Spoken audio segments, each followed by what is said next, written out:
வணக்கம். மற்றொரு காணொளியூடாக இணைந்திருக்கிறோம். தாயகத்தை பொறுத்தவரையில் திருகோணமலை அந்த புத்தர் சிலை விவகாரமானது சற்று பல நகர்வுகளை மையப்படுத்தி நகர்ந்து ஒன்று கஸ்தப தேரர் உள்ளிட்டோருக்கு நீதிமன்றத்தின் உத்தரவு.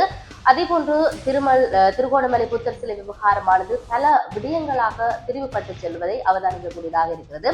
திருகோணமலை புத்தர் சிலை விவகாரம் தொடர்பான வழக்கு உயர் நீதிமன்றத்தினால எதிர்வரும் 11ஆம் தேதி வரை ஒத்திவைக்கப்பட்டிருக்கிறது. இந்த வழக்கு இன்றைய தினம் விசாரணைகளுக்காக எடுத்துக் கொள்ளப்பட்ட போது இந்த உத்தரவு பிறப்பிக்கப்பட்டிருக்குது. இந்த நிலையில கைது செய்யப்பட்ட கஸ்தவ தேரர் உள்ளிட்ட 10 பேரும் எதிர்வருகின்ற 11ஆம் தேதி வரை விளக்கமறியல் வைக்க வேண்டும் அவர்களை என்று சொல்லப்பட்டிருக்கிறது.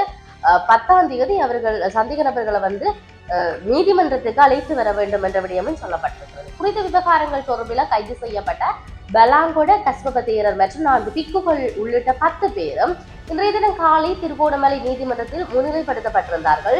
திருகோணமலை டச் பே கடற்கரைக்கு அருகில் 2025ஆம் ஆண்டு நவம்பர் மாதம் 16, 17ஆம் தேதிகள்ல சட்டவிரோதமாக புத்தர் சிலை வைத்து கட்டுமானங்களை மேற்கொண்டதாக கடற்கரை பாதுகாப்பு மற்றும் கடலோர வள மேலாண்மை திணைக்களம் முறைப்பாடு செய்திருந்தது. இந்த முறைப்பாடு தொடர்பில் பலாங்கொட கஸ்பப தேரர் மற்றும் 4 தேரர்கள் உள்ளிட்ட 10 சந்தேக நபர்கள் கைது செய்யப்பட்டு தொடர்ந்தும் விளக்கமறியலில் வைக்கப்பட்டிருந்தார்கள். இந்த நிலையில தான் குறித்த வழக்கு கடந்த 2ஆம் தேதி மீண்டும் விசாரணைக்கு எடுத்துக் கொள்ளப்பட்ட நிலையில இன்று வரை விளக்கமறியல் வைக்குமாறு உத்தரவிடப்பட்டிருந்தது. அதன் பிற்பாடு இன்றைய தினம் அவர்களை நீதிமன்றத்தில் முன்னிலைப்படுத்துமாறு சொல்லப்பட்டிருந்தது. இந்த பின்னணியில தான் எதிர்வருகின்ற 11ஆம் தேதி வரை இவர்களை நீதிமன்றத்தில் வைக்குமாறு நீதவான் உத்தரவிட்டிருப்பதை பார்க்கக்கூடியதாக இருக்கிறது என்பதை இந்த இடத்தில் சொல்லுகின்ற பொழுது, அதே போன்று இன்றைய தினம் தேரர்கள் இணைந்து ஒரு ஆர்ப்பாட்டம் ஒன்றை செய்வதற்கான விடுதலையை வலியுறுத்தி அந்த 5 தேரர்கள் அதே போன்று ஏனையவர்களை விடுதலை செய்யுமாறு வலியுறுத்தி போராட்டம் ஒன்று இடம்பெற இருப்பதாக சொல்லப்பட்டிருந்தது.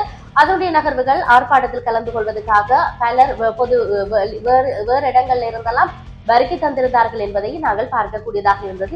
இதேவேளை திருகோணமலை புத்தர் சிலை விவகாரத்தில் அவசரகால சட்டத்தின் பிரகாரம் பௌத்த தேரர்கள் கைது செய்யப்பட்டார்கள் என்று எதிர்கட்சியினர் குறிப்பிடுவது முற்றிலும் தவறானது என்ற விடயத்தை பிரதமர் ஹருணி அமரசூரிய சொல்லியிருக்கிறார். சாதாரண சட்டத்தின் பிரகாரம் தான் அந்த தேரர்கள் கைது செய்யப்பட்டார்கள் என்ற விடயமும் பொது சட்டத்தின் பிரகாரமே உரிய சட்ட நடவடிக்கைகள் எடுக்கப்பட்டதாகவும் அவர்கள் சுட்டிக்காட்டியுள்ளார்கள். நாடாளுமன்றத்தில் கடந்த 6ஆம் தேதி இடம்பெற்ற பொதுமக்கள் பாதுகாப்பு கட்டளை சட்டத்தின் நடைமுறைப்படுத்தப்பட்ட அவசரகால சட்டம் தொடர்பான விவாதத்தில் உரையாற்றும் போது இந்த விடயம் சொல்லப்பட்டிருந்தது என்பதை நாங்கள் இதை ஞாபகப்படுத்தக்கூடியதாக இருக்கிறது.